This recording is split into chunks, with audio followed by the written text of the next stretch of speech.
In the serene and idyllic town of Pine Hill, the brutal slaying of Jennifer Johnson sent a wave of shock and disbelief through the community. The seemingly harmonious and tight-knit suburban haven was rocked by a crime fueled by passion and deceit, revealing the hidden darkness beneath the surface of seemingly perfect lives. This is the story of two couples, Daniel and Linda Garner, and Mark and Jennifer Johnson, whose lives became intertwined in a web of obsession, deception, and ultimately murder. Daniel Garner, a well-respected architect admired for his charming personality and successful career, was married to Linda, a devoted school teacher. Mark Johnson, a prosperous financial advisor, was married to Jennifer, a woman known for her captivating beauty and charisma. The two couples were more than just neighbors. They were the closest of friends, sharing weekend getaways, barbecues, and a consensual wife-swapping arrangement. What began as an exciting and novel addition to their lives soon turned sinister, as Daniel's fascination with Jennifer grew into an all-consuming obsession. Linda, aware of her husband's growing fixation on Jennifer, tried to ignore it, hoping it was just a passing phase.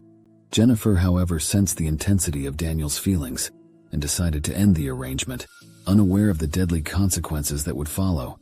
The Garners had been married for a decade, and their union appeared to be one of happiness and stability. Daniel's innovative designs and charismatic nature made him a successful architect, while Linda, a beloved third-grade teacher, was admired by her colleagues and students alike. The Johnsons moved to Pine Hill 5 years prior and quickly befriended the Garners. Mark, an outgoing financial advisor, and Jennifer, a woman of striking beauty, brought a new energy to the neighborhood, and their friendship with the Garners blossomed. The idea of wife-swapping was first introduced during a dinner party at the Garners' residence. Fueled by wine and a sense of adventure, the conversation turned to open relationships. Surprisingly, the concept was met with intrigue rather than disapproval. Over the following weeks, the idea was discussed more seriously, with all parties agreeing to boundaries and rules to protect their primary relationships. The first encounter, though awkward, was exciting, and the couples found themselves eager for more. What started as an occasional experiment soon became a regular part of their lives, adding excitement to both marriages. Initially, the arrangement seemed to work well, with both couples appearing happier and more connected. They continued to socialize, hosting joint parties and going on vacations together, all while carefully guarding their secret. However, as the months passed, subtle changes began to emerge, particularly in Daniel's behavior. Daniel's growing interest in Jennifer became evident, as he found reasons to spend time alone with her. Linda noticed his preoccupation, but chose to ignore it, hoping it was just a phase. Mark, however, remained oblivious to the growing tension.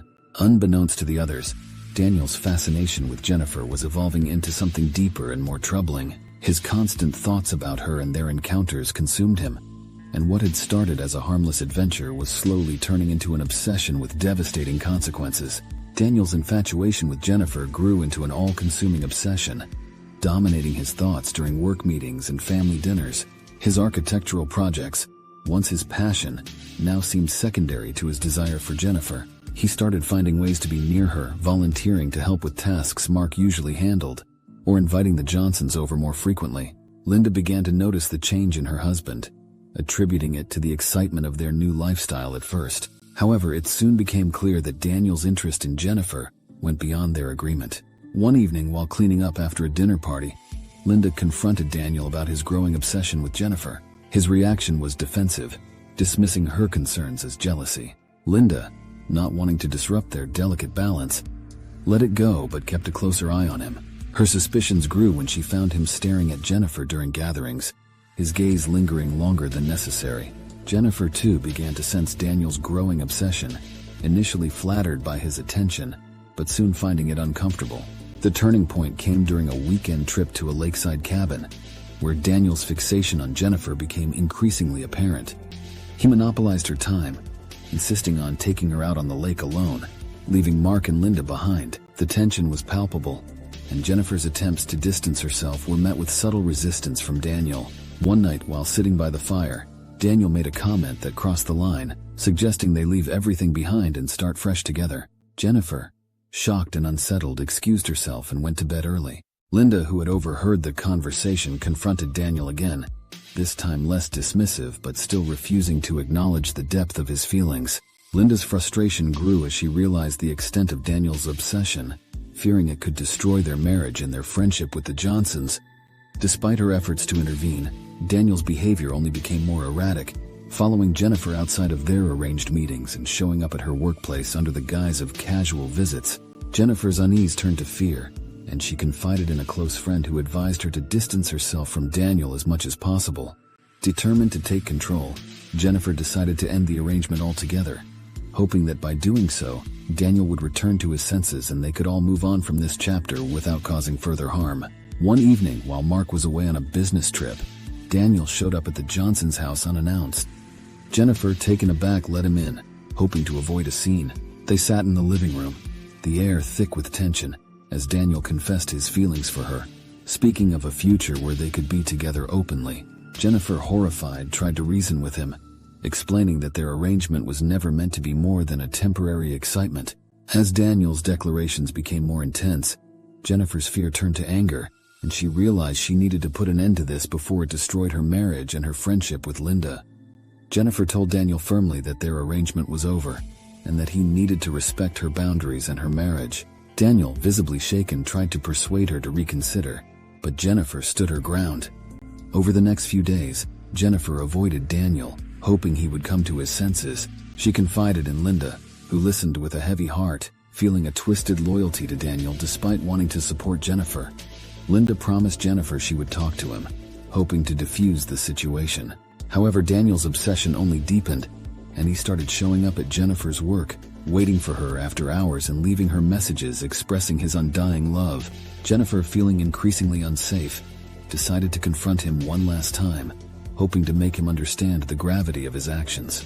They met at a secluded park, away from prying eyes, where Jennifer reiterated that their arrangement was over and that his behavior was unacceptable. She pleaded with him to let go and move on, but Daniel, unable to accept her rejection, grew desperate.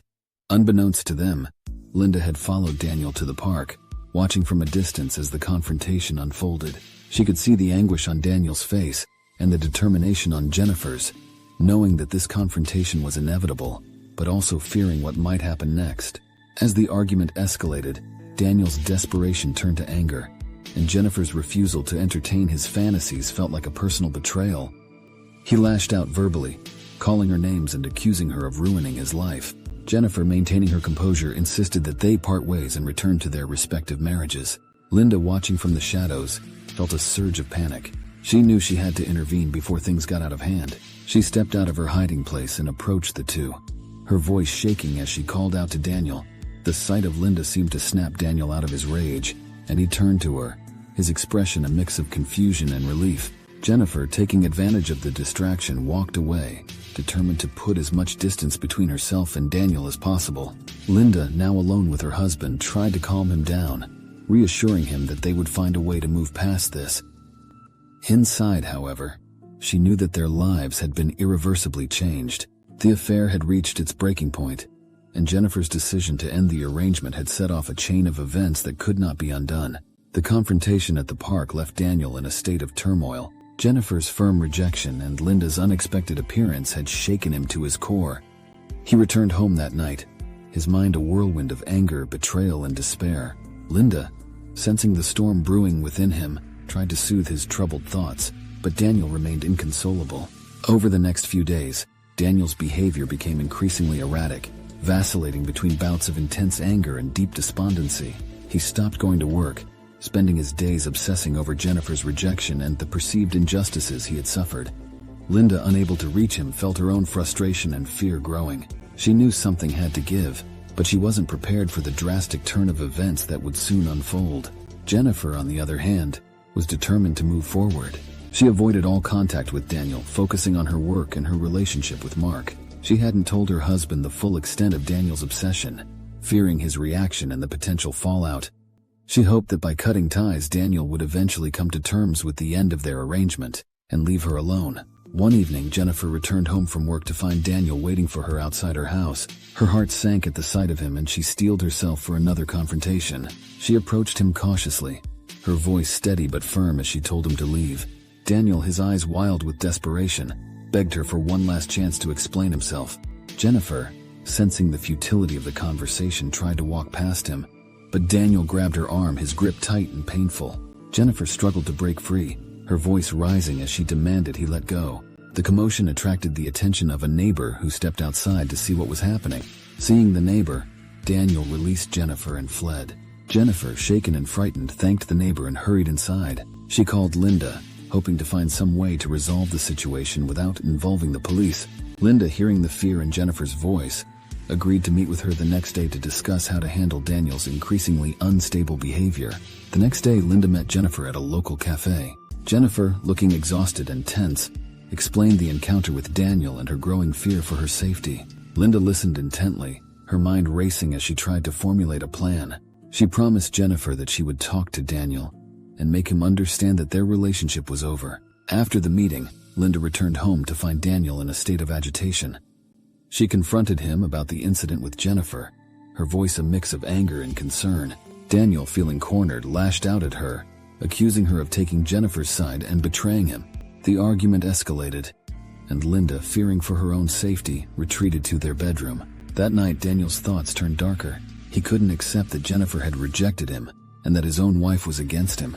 In his twisted mind, he believed that the only way to resolve the situation was to eliminate the source of his pain. He decided that if he couldn't have Jennifer, no one could. On a cold, clear night, Daniel made his way to the Johnsons' house. He knew Mark was out of town, leaving Jennifer alone. He broke in through a side window and made his way to the bedroom where Jennifer lay sleeping. The sight of her peaceful and unaware fueled his rage and desperation. He grabbed a kitchen knife and approached her, his mind filled with a chaotic mix of love and hatred. Jennifer awoke to the sight of Daniel standing over her, the knife gleaming in the dim light. She tried to scream, but Daniel covered her mouth, his grip strong and unyielding. In a fit of rage, he plunged the knife into her chest, silencing her cries as Jennifer's life slipped away. In the aftermath of the murder, Daniel fled the scene, his hands stained with Jennifer's blood. He returned home, where Linda found him trembling and incoherent. She realized immediately what he had done, and in a moment of twisted loyalty, she decided to help him cover up the crime. The life they had built, the secrets they had kept, were all at stake. Linda knew that if they were to survive, they needed to act quickly and decisively. Driven by a twisted sense of loyalty and self-preservation, Linda quickly took control of the situation. She led Daniel to the bathroom, instructing him to remove his clothes and wash off the blood. Her mind raced with the urgency of their predicament, knowing they had to act fast to cover up the crime and protect their secret life. Once Daniel was cleaned up, she sat him down and forced him to recount every detail of what had happened. Despite his emotional state, Daniel managed to provide a coherent account, his voice shaking with the weight of his actions. Linda devised a plan. They needed to create an alibi and dispose of any evidence linking them to the crime. She called a trusted friend, claiming that Daniel had been with her all evening, ensuring their alibi was backed up. Then she drove to a secluded area outside of town, where she burned Daniel's blood-stained clothes and the murder weapon, praying that the fire would consume any remaining evidence. The police questioned everyone in the neighborhood, including the Garners. Linda's carefully crafted alibi held up under scrutiny, and Daniel, though visibly distressed, managed to avoid raising suspicion. The investigation seemed to stall, with no concrete leads pointing to the Garners. Despite their initial success in evading the authorities, the psychological toll of the murder weighed heavily on both Daniel and Linda. Daniel became increasingly paranoid, convinced that the police were closing in on him. He withdrew from friends and colleagues, isolating himself in a web of fear and regret. Linda, while outwardly composed, felt the strain of their secret pressing down on her. She became hypervigilant, scrutinizing every interaction and behavior for signs of suspicion from those around them. The weeks following Jennifer's murder were a blur of tension and deception for the Garners. Linda took on the role of the stabilizer, managing Daniel's paranoia while ensuring their public facade remained intact. She monitored the news for any updates on the investigation, relieved that the police seemed to have no solid leads. However, Linda knew that maintaining their cover required more than just an alibi. They needed to create a narrative that would divert attention away from Daniel. She suggested to Daniel that he should appear more distraught over Jennifer's death, aligning himself with the community's grief and throwing off any suspicion. At social gatherings and community meetings, Daniel played the part of the grieving friend. He spoke of Jennifer with a mix of fondness and sorrow, his eyes often welling up with tears. Mark, devastated and desperate for answers, seemed to appreciate Daniel's empathy, never suspecting his friend's involvement in his wife's death. Daniel's mental state deteriorated further, his guilt manifesting in nightmares and hallucinations. He started drinking heavily, seeking solace in alcohol but finding only temporary escape. Linda, fearing he might confess in a drunken stupor, kept a close eye on him, often staying up late to ensure he didn't leave the house. One evening, as Daniel sat slumped over a glass of whiskey, he broke down. He confessed to Linda that he couldn't live with the guilt any longer and that he needed to come clean. Linda, panicked, tried to calm him down, suggesting they take a short trip out of town. They traveled to a secluded cabin in the mountains, hoping the change of scenery would help Daniel regain some semblance of peace. The isolation provided a temporary respite, allowing them to plan their next steps without the constant pressure of the investigation looming over them. During their time at the cabin, Linda reinforced the importance of their secrecy. She coached Daniel on how to handle police questioning and public interaction, drilling him until he could respond without hesitation. Linda's determination to protect their lifestyle and avoid imprisonment fueled her relentless drive to keep their story straight. Upon returning to Pine Hill, the Garners resumed their lives with a renewed sense of purpose. Daniel, though still haunted by his actions, managed to present a more stable front. Linda continued to manage their interactions with the community, ensuring they remained above suspicion. However, the cracks in their facade were beginning to show. Friends and neighbors noticed Daniel's increased drinking and erratic behavior, and whispers of his possible involvement in Jennifer's death began to circulate. Linda, ever vigilant, worked to quash the rumors, but she knew their time was running out. As the police investigation continued, new evidence came to light, pointing towards inconsistencies in Daniel's alibi. The Garners' carefully constructed world was on the brink of collapse, and the truth was closer to being revealed than ever before. Detective Mitchell interviewed the Garners separately, noting any discrepancies in their stories. Linda's carefully crafted alibi held up under scrutiny, and Daniel's emotional state seemed consistent with that of a grieving friend. However, Mitchell's instincts told her there was more to the story. As the weeks passed, new evidence emerged. Forensic analysis of Jennifer's phone records revealed a series of increasingly desperate text messages from Daniel, indicating his obsession with her. Mitchell brought Daniel in for further questioning, pressing him on the inconsistencies in his alibi and the nature of his relationship with Jennifer. Daniel, struggling to maintain his composure, stuck to the story Linda had coached him on, but his nervousness and evasive answers only heightened the detective's suspicions. The turning point came when a neighbor came forward with crucial information. They had seen Daniel's car parked near the Johnsons' house on the night of the murder, and remembered the strange behavior he had exhibited. This testimony, combined with the forensic evidence and Daniel's erratic behavior, was enough for the police to obtain a search warrant for the Garners' home. During the search, the police found remnants of the burned clothing and traces of blood that had seeped into the floorboards, despite Linda's thorough cleaning. This damning evidence, coupled with the witness testimony and phone records, painted a clear picture of Daniel's guilt. The net was closing in on the Garners, and Linda realized that their carefully constructed facade was about to crumble. She knew that their only chance of escaping a lengthy prison sentence was to come up with a new plan, one that would shift the blame away from them and onto someone else. As the police closed in, Linda and Daniel faced the harsh reality of their situation. The lies and deceit that had once protected them were now threatening to unravel completely, and the truth was about to be revealed in a way they could never have anticipated. As the evidence against Daniel mounted, Detective Mitchell prepared to make her move. She brought Daniel in for another round of questioning, this time with a different approach. She laid out all the evidence they had gathered, the phone records, the witness testimonies, and the forensic findings. Daniel, cornered and overwhelmed, began to crack under the pressure. Mitchell pressed harder, suggesting that if Daniel came clean, he might receive a more lenient sentence. Daniel, unable to handle the weight of his guilt and the relentless questioning, finally broke down. He confessed to killing Jennifer, describing his obsession, the confrontation, and the moment he lost control. In his confession, Daniel also implicated Linda, revealing her role in covering up the crime. He described how she had helped him clean up, dispose of evidence, and craft an alibi. Mitchell, sensing the opportunity to get the full story, had Linda brought in for questioning as well. Confronted with Daniel's confession, Linda initially denied any involvement, but as Mitchell detailed the evidence in Daniel's account, Linda realized there was no way out. Her carefully constructed lies had finally unraveled. She admitted to helping Daniel, explaining that she had done it out of a misguided sense of loyalty and fear of losing everything they had built. The trial of Daniel and Linda Garner captivated Pine Hill and the surrounding region. The courtroom was packed with reporters and curious onlookers eager to see the conclusion of the tragic tale. Daniel was charged with first-degree murder, and Linda was charged with accessory to murder and obstruction of justice. Both pleaded guilty to their respective charges. Daniel was sentenced to life in prison without the possibility of parole. Linda, despite her role in the cover-up, received a lighter sentence due to her cooperation with the investigation and her previously clean record. She was sentenced to 15 years in prison with the possibility of parole after 10. Mark Johnson, left to pick up the pieces of his shattered life, found some solace in the justice served, but he continued to mourn the loss of his beloved wife Jennifer, whose life was tragically cut short by a deadly infatuation that spun out of control.